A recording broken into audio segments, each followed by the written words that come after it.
Hey guys, so today we're going to do the input impulse response, and this is going to be a little different from the zero input response. This is going to be the unit impulse response.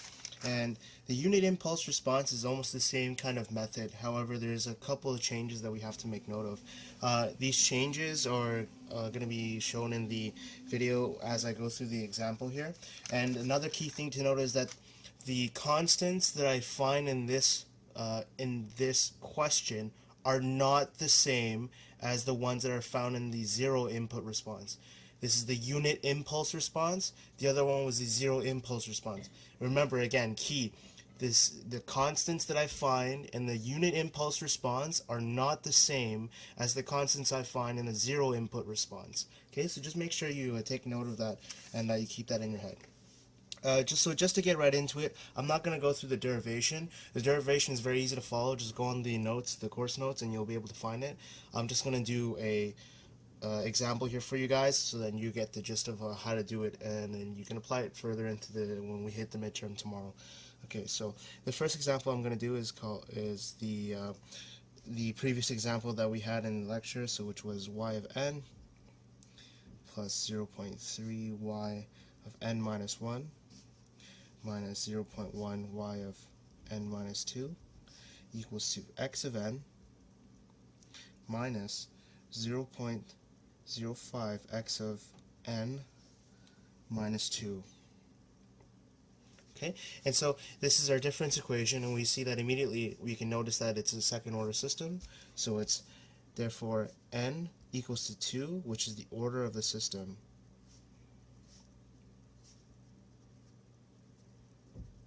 Okay, so n is the order of the system. So now we want to find the unit impulse response. Okay. So the first step we need to do is find out we have to find out the advanced version that we did in last video, similar to the zero input response, and then we need to find the characteristic modes and the characteristic characteristic values and the modes. Okay, so first step, find Q of E, or Q of gamma. Okay, so immediately looking on the left side here, we notice that, okay, so we need to do the advanced mode by 2, so then we're going to advance everything by 2, and then this one's going to be the first order, the second order, the highest second order on the left side. So this one's going to be e to the squared y of n plus 0.3 e y of n minus 0.1 y of n. Okay, and if you don't remember how to do this, remember that y of n is equal to y of n plus 1. Okay, so what I did here is advance this by 2, advance this by 2, advance this by 2. Okay, and on the right side again, we're going to advance it by 2 as well. So this one's going to be e squared x of n minus 0.05 x of n. Okay, so now what we're going to do is we're going to find the characteristic modes, and we're going to define Q of E or Q of gamma to find the characteristics, and P of E. So on the right side here, we find out that this is actually going to be, if we factor out x of n, this becomes e squared minus 0.05. Okay, and on the left side here, if we factor out y of n, it's going to be e squared plus 0.3 e minus 0.1 all times y of n, factoring out y of n. Okay, alright, and so now we know that this one is Q of E,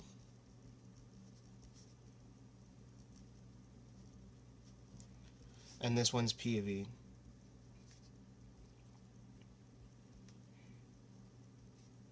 Okay, so to find the characteristic modes, what do we do? We set e to gamma, and we also set it to 0. So Q gamma equals to 0 equals to gamma squared plus 0.3 e minus 0.1. Okay, factoring it, we have to find out the characteristic values now. So the answer is going to be gamma minus 0.2 and gamma plus 0.5. Okay, so gamma 1 is equal to 0.2 and gamma 2 is equal to negative 0.5. Okay, so now our characteristic values have been determined, so these are the characteristic values. Okay, so this is the second step, characteristic values. Okay, so now the third step we need to find out is the characteristic equation. So what we're going to do is we're going to say y characteristic of n equals to C1. And remember, again, C1 here is not the same as a zero input response. It's a completely different kind of constant, okay? And the reason why is because the initial conditions in both situations are different, completely different, okay? So C1 times 0.2 to the power of n plus C2 negative 0.5 to the n. By the way, I'm going to be doing the 2013 midterm that you, in case you missed it on last day's lecture. And when I do this, when I do the zero input response, and then I do the unit impulse response, and then when I do those things, I'm going to label it. So instead of C1 and C2, I'm going to put beta 1 and beta 2 for the unit response, and C1 and C2 for the zero input response. Okay, it's just such an important point I have to point out. I know I'm repeating myself, but it's very important that you know this. Okay. So after we find out the characteristic equation, now we need to use the difference equation of the definition using an input response. Input unit response. So unit impulse response definition is h of n is equal to AO delta of n plus YC of n times the unit step function at n. Okay, so that's the definition. And in this definition, AO is equal to BN over AN. Okay, where BN is the highest order, the coefficient of the highest order on the right side, and AN is the highest order of the left side. Okay? Sorry, let me just make sure that's right. Highest order of the left side. Okay, that's okay. We'll edit it out.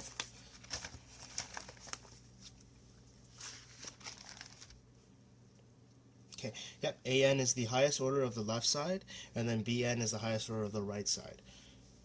Okay. And so with that being said, we know that what is BN? So BN is on the right side, it's going to be 1 on this side, because this is the highest order. So, sorry, this is the highest shift, so it's n minus 2, the coefficient in front of n minus 2, so 0.05, and AN is what? Is going to be the highest order on the left side, so which is n minus 2, so negative 0.1. Okay, so what is AO going to be? 0.05 negative divided by negative 0.1, which is going to be 1/2. Okay. All right. So continuing forward, we need to find out. Okay, so we have the YC of n. We have the characteristic. We also have the AO, because AN. In the next video, I'm going to do when AN is actually 0. Okay. So there might be a case where that's possible. So if that's possible, when we'll see what we have to do. We have to modify this equation a little bit. But for now, we're just going to do this one. Okay. So make sure you stick around for the next video, because it's a very important case that we have to cover. Okay, so now we have this. We're just going to plug this in to the definition of the difference equation for the unit impulse response. So this is 1/2 for AO, delta of n, plus plugging in the characteristic equation for y. This is going to be C1 0.2 to the power of n plus C2 negative 0.5 to the power of n. Yep, all multiplied by the unit step function. Okay, so great. Now we have our equation here, and we're going to be using this equation to work out exactly what we need to find. Okay, so how do we find C1 and C2? Is we're going to be using iterations. We're going to be setting n to 0, n to 1, n to 2, and we're going to be using the corresponding difference equations to solve for C1 and C2. Okay, so the first step So just to give you a preview before I do anything, there's actually two versions that we need to do. So the one we just found is the definition difference equation for the unit impulse response. And the next thing we need to do is we'll take the original question, sorry, the original system here on the top, and we're going to replace y of n's with delta of n's, sorry, with h of n's, and we're going to replace the x of n's with delta of n's. The reason why is because x of n is the unit impulse response. It's the input. So x of n will become the unit impulse response. Okay, so we're going to use those two equations, this one with the unit impulse response instead of x of n. Well, this is going to be delta of n, and this is going to be h of n. Okay, and we're going to compare it to this one to find out the exact values of C1 and C2. Okay, so first I'm going to just do the n equals 0 and n equals 1 for this guy here, so we can, because we only need two equations to figure out what C1 and C2 is. So this is the first equation that we're going to be using. Okay, and just to give you an example, just to iterate what I was saying before, the second equation that we're going to be using is we're going to replace y of n with h of n. So h of n plus 0.3 y, h n minus 1 minus 0.1 h of n minus 2, okay, equals to delta of n minus 0.05 delta of n minus 2. Okay, again, this is when y of n is going to be the impulse response, and x of n, the input in the system, is going to be delta of n. Okay, so we're going to be using these two equations to do iterations of them both. Okay, so just moving this down a little bit, see if we can get that done inside here. So I'm going to write the first one, which is going to be n equals to 0. Okay, and I'm going to use the first equation. Okay, so h of 0 equals to 1/2 delta of 0 plus C1 0.2 to the power of 0 plus C2 negative 0.5 to the power of 0 unit step function at 0, which is going to be, this one's going to be 1, this guy's going to turn into 1, this guy's going to turn into 1, this guy's going to turn into 1, because only the definition of that, remember, is that only at n equals 0 is 1, everywhere else is 0. So this is going to be what? This is going to be 1/2 times 1 plus, and here it's going to be 1, so it's C1, and this one's going to be 1 as well, plus C2 times 1. Okay, so now we have the equation, so working it out even further, so we just have C1 plus C2 plus 1/2, okay, equals to h of 0. So that's our first equation that we have in our system of linear equation that we need to figure out. Okay, so now what I'm going to use is the second equation now to determine the actual value for h of 0, so that I can put that in here in replace of h of 0, and I can have my first complete linear equation that I'm going to use in my system of linear equations. Okay, so the second step, so put n equals 0 into the second equation, so h of 0 plus 0.3 h of negative 1, because it's, again, it's here, it's 0 minus 1, and then again it's the same thing, right? I hope you can see that. Yeah, you can. Okay, so I just move this down a little bit more so you can see it. Make sure you can see it. Okay, so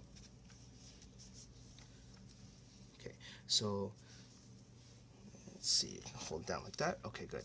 So now h of negative 1 minus 0.1 h of negative 2 equals to delta of 0 minus 0.05 delta of n minus 2. Oh, 0 minus 2.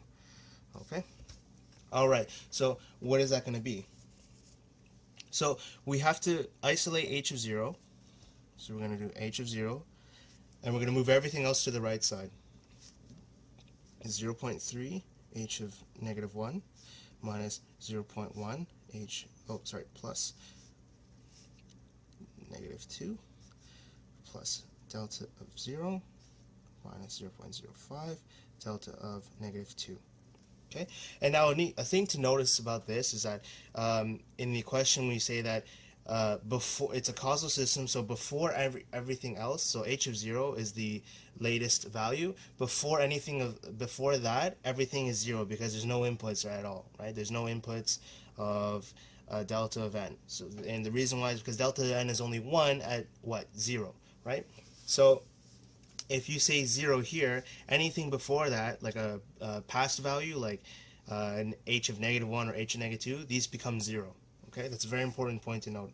So this one becomes 0, and this one becomes 0 as well, because its initial conditions are 0, and anything before is h of 0 is 0.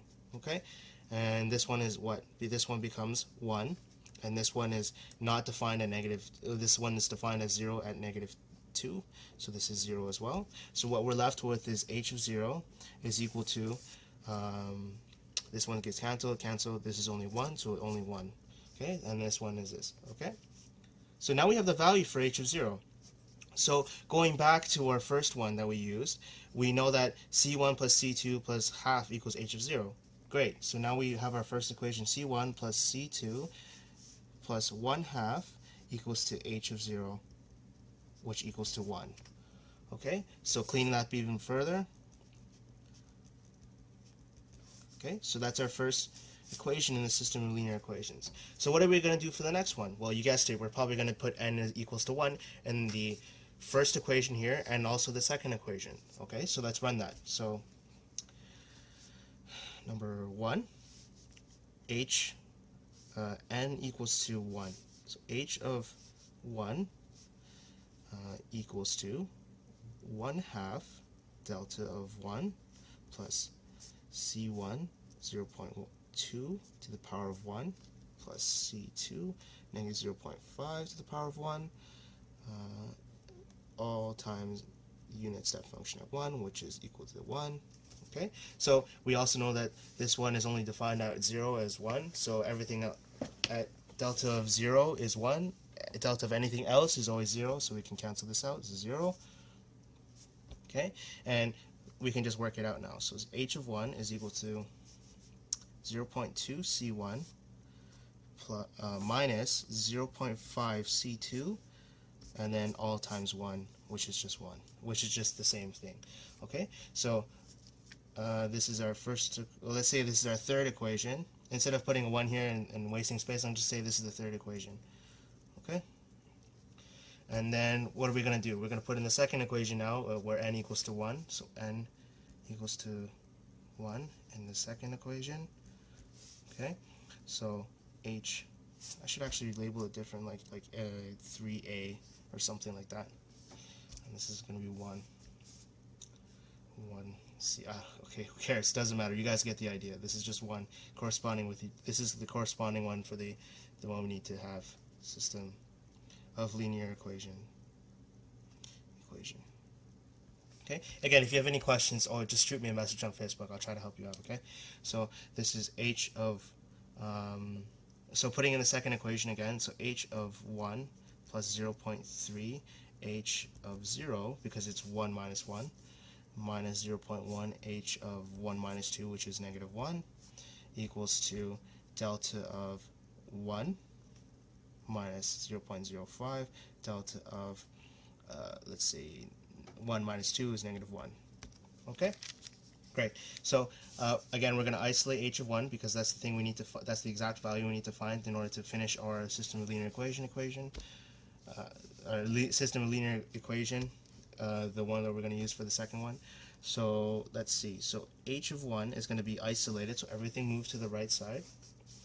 Equals to -0.3 h of 0 minus 0.1 h of -1 plus delta of 1 minus 0.05 delta of -1.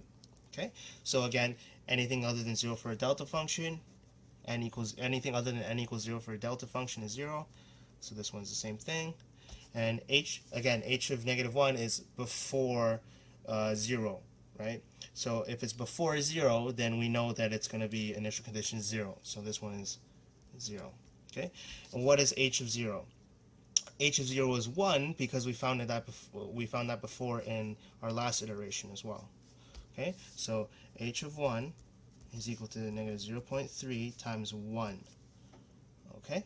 And what is that equal to? Negative 0.3, right? So finishing up our equation here now, so we know that it's 0.2 C1 minus 0.5 C2 equals to negative 0.3. So that's our second linear equation that we need to have. Okay? And this, I'm just going to mark it off as star system linear equation number 2.